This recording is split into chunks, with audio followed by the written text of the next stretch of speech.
Today I'm talking to Yarim Hinojosa, President of Plant-Based Treaty U of T. Hi Yarim, thanks so much for joining me today. We are going to be talking about vegan donut economics and the Plant-Based Treaty. What is the Plant-Based Treaty anyways? Thank you, Robert. So essentially, the plant-based treaty is a companion campaign to the fossil fuel non-proliferation treaty. The fossil fuel non-proliferation treaty is a campaign that asks for governments to negotiate a global agreement to stop the extraction of more fossil fuels to stay within 1.5 degrees. The plant-based treaty, we also ask to stop further extraction, no more land degradation for new animal agriculture, one of the lead contributors to greenhouse gases. It's also a companion to the Paris Agreement. So it's trying to help us get to that below 1.5 goal. It calls governments to make this change, but also institutions, celebrities, scientists, doctors endorse the treaty. Who is your favorite person that has endorsed the treaty? Paul McCartney actually signed it, and he's actually been a really fantastic proponent of animal rights and also environmentalism and climate justice. And I thought that was really great because it just shows that there's so many of us who are so interested in making a difference. And I'm so glad that his influence could hopefully inspire other people. I didn't know that. I really love the Beatles. Cool. Plant-Based Treaty has three core principles known as the three R's. What do these stand for?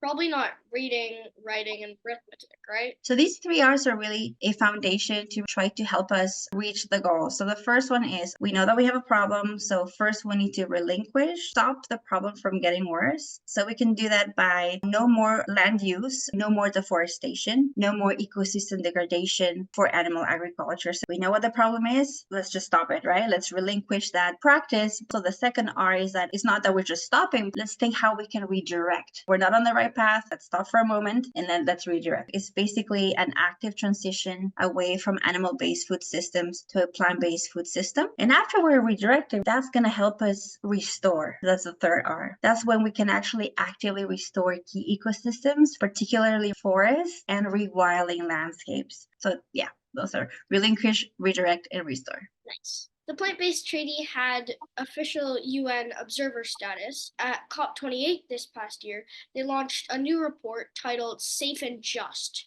where they called for a vegan donut economics strategy. Donut economics was originally created by Kate Ratworth, saying that there are two rings, a social inner ring that makes sure there's no one left falling short on life's necessities, and an ecological outer ring, so humanity does not overshoot the boundaries that protects Earth's life support systems.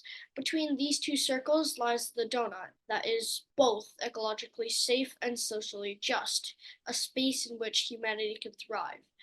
How is vegan donut economics different? The original donut economics idea was purported by Kay Rockworth, who is now fully vegan, which is really nice. In our adaptation of the donut, we focus on the food system and widening the lens of our perspective to also incorporate interspecies justice. Our regular donut economics model only talks about humans, but what's I think really novel about this vegan donut economics is that it also talks about the intersectionality of how to regain balance of the earth systems or stay within our planetary boundaries, stay within 1.5. We also need to consider other species. If we think about what veganism is essentially not exploiting other species. So we can all be part of the solution. Animal agriculture is responsible for nearly 15% of total global greenhouse gas emissions and account for 32% of human-caused methane emissions, now considered 27 times as potent as carbon dioxide, which is greater than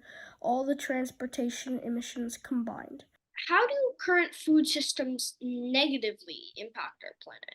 The demand for meat, the earth cannot support that sort of demand. It's really destroying the earth. So not only does it degrade the land, but also it's one of the biggest contributors to climate degradation. The current food system, the dominant one, most of the food is grown to actually feed animals, while there's a lot of world hunger. So it's definitely very inefficient. So it's negatively impacting it ecologically, but also socially as well. I think you just answered one of my questions there. I was going to ask, can we hit our goals to keep 1.5 and still continue to eat meat the way we do on this planet? I'm probably going to take that as a no, right?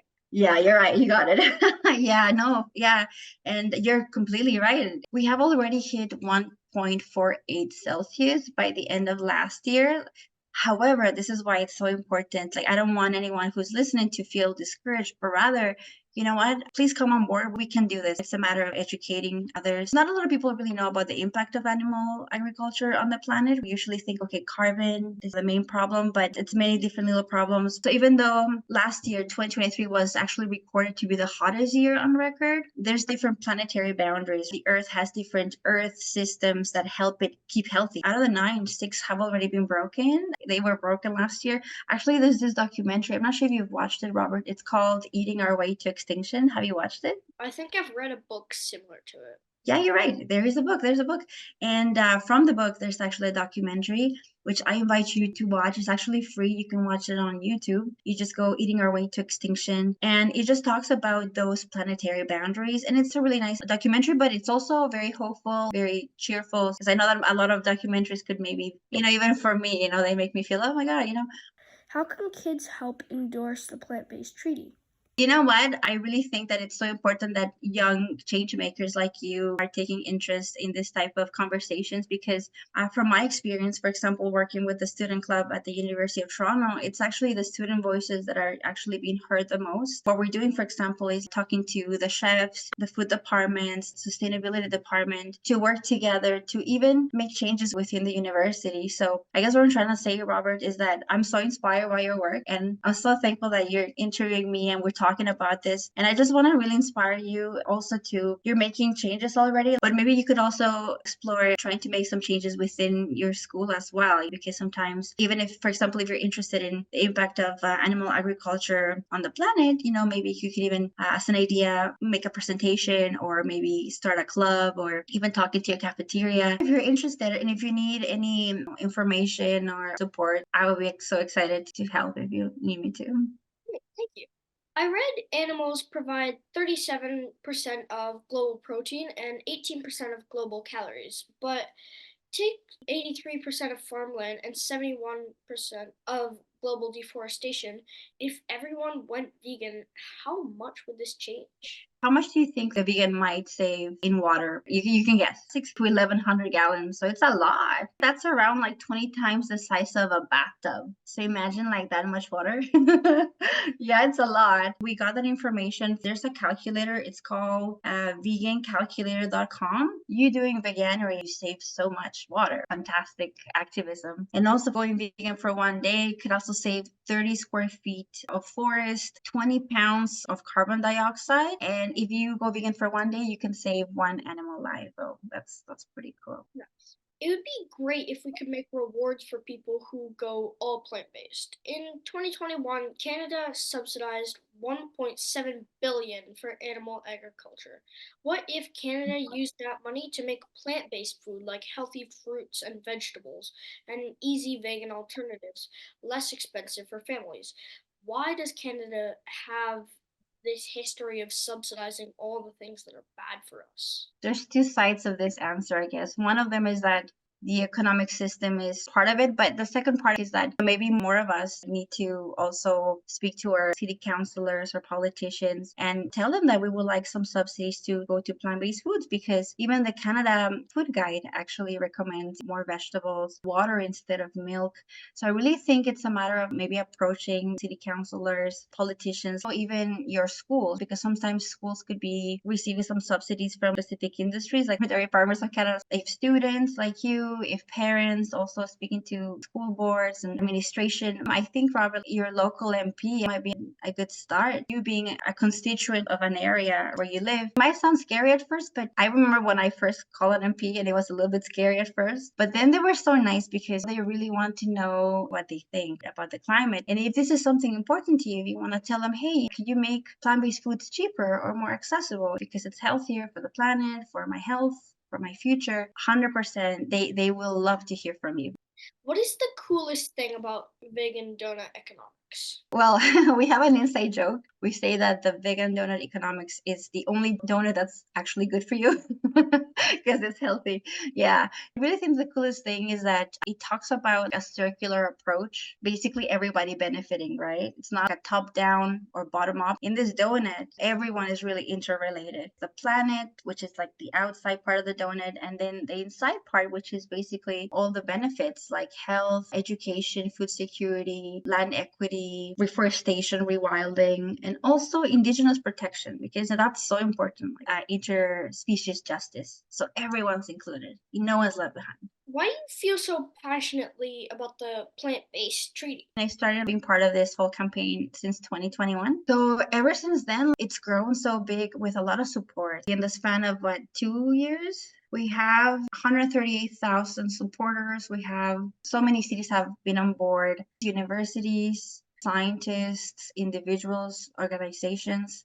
And now with the work that I'm doing at the university, we're actually seeing menus transform. And at the University of Toronto, one of the executive chefs, as part of a solution to do more plant-based for the planet and health, he actually hosted $5 vegan lunch and it was sold out. And oh, by the way, is that this place? It's called Heart House. Okay, so picture this. The Heart House Great Hall, which is where we had the lunch, looks like the Harry Potter hall. It was amazing. And I was just looking up and I was imagining the floating candles and everything. So yes, this treaty has really inspired a lot of people internationally, locally. And I really hope that it inspires you and your viewers, because it's something that everyone can do. Meaning to say that if they go on the website, plantbasedtreaty.org, they can endorse as an individual but there's also a lot of resources. And also if you need help to maybe start your own club or any sort of support in creating a group, then we can definitely help you. So it's a big community. The plant-based treaty, I think, is what we needed perhaps in one of our toolbox for tackling the climate crisis. And yeah, I'm just so glad to be part of it.